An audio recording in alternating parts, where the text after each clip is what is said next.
Hey Renter Retires, it's Adam Schroeder, and today we are going to talk about the closing mindset.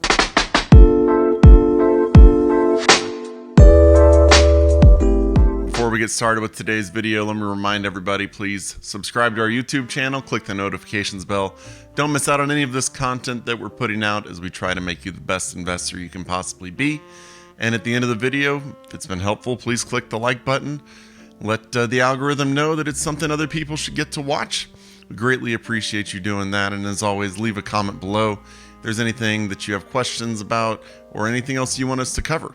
Enter it below and we will get to it as soon as possible. So today I mentioned I want to talk about the closing mindset.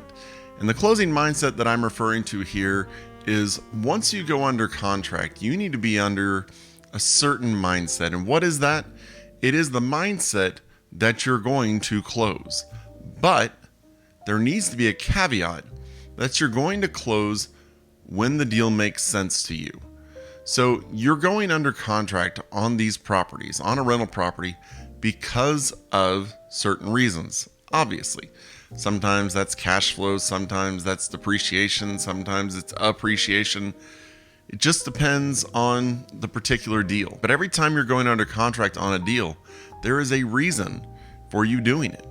So the question becomes, as the process goes along, does the reason still hold? Does the deal still make sense for you? Now, as we've seen and as we've talked about multiple times with the rising interest rates, sometimes it will compress your returns for year one, but you're seeing, greater returns in year 2 and 3. So right now you're having to take this all with a grain of salt. But it is important as you go into this to know exactly why you're doing it, so you know if you need to get out of it. Because while you should want to close every deal you go under contract on, there are no guarantees, and you don't want to close on it just because you initially liked the deal. We put our assumptions into our brochures, into our pro formas, and people look at them and base a lot of their initial decisions off of that. And we give you the best numbers that we think we can give you, but they are not the end-all be-all.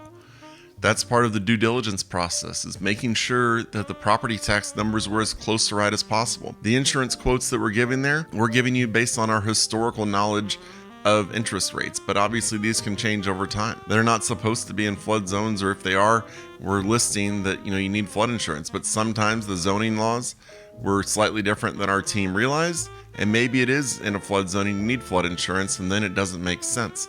So there's a whole range of things that can happen during the due diligence process that will change how you view the property, sometimes for the good, sometimes for the bad.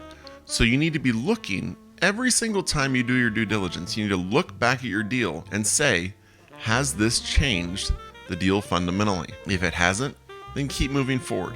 Work closer and closer and closer to closing until you finally get that property in your portfolio. What I don't want you doing is backing out of a deal just because it's not as great as it used to be, because there are many things about a real estate deal that superficially will make the deal seem not as great potentially as when you first got into it.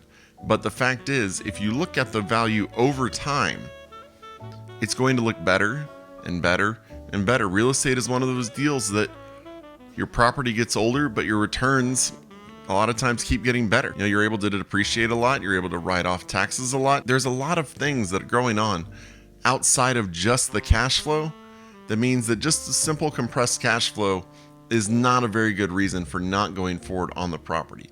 If you're in a solid market, in a solid home with good tenants in place, a lower cash flow for year one, maybe even year 1 and year 2, is not something that should be turning you off from this deal. So you need to go in there with the mindset of, I'm going to close this deal unless X, Y, Z. If it turns negative cash flow, you're not going to be going forward on it. But with the numbers the way they are, you shouldn't be going negative cash flow on a deal unless something was way, way, way misrepresented in the deal. And we're not seeing that right now. So we're not expecting that to happen. It hasn't been happening. But keep in mind, there are reasons you're going into deals. There's reasons to back out. But just make sure as you're going through that a couple of things happen. Number one, you don't get so attached to the deal that you overlook all of the, red flags that it's throwing out at you. If it does start throwing out red flags, make sure you have your eyes open and you're looking for those. Because if suddenly you realize, wait, this neighborhood is not what I expected it to be, and the cash flow isn't what I'm going to expect it to be, and I'm just not comfortable with it, this inspection report is not what I expected it to be, don't just keep pushing through all of the red flags just because you're under contract. There are outs in the contract.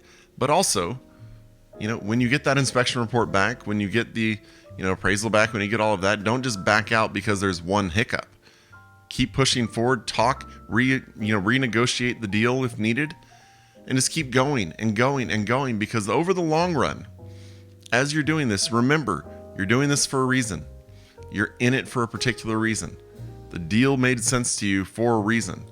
And unless that reason has completely changed, your mindset should not change. These properties will make you money over time, will make you wealthy over time, will give your children and generations below you wealth for years to come, because you have taken the choice to invest in real estate and start generating all of that. So remember, keep in mind, you're going to close the deal but don't go searching for that unless. Let it come to you. I hope this video has been helpful. If it has, please click the like button. Let us know that it was a useful video for you. And as always, subscribe to the YouTube channel, leave a comment below, we'll get to it as soon as possible. Also check us out at renttoretirement.com. That's renttoretirement.com. You can see our inventory, you can schedule a call with an investment strategist. We can connect you with real estate professionals that you need to help you along your real estate journey. I appreciate the time you're spending, learning and watching our videos.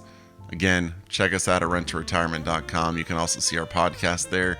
If you don't want to do video stuff as much and you'd rather listen on your drive to work or somewhere like that, renttoretirement.com. Appreciate you watching. See you on the next video. Thanks for watching the Rent to Retirement YouTube channel. Check out some of our other videos, like this one, or this one here.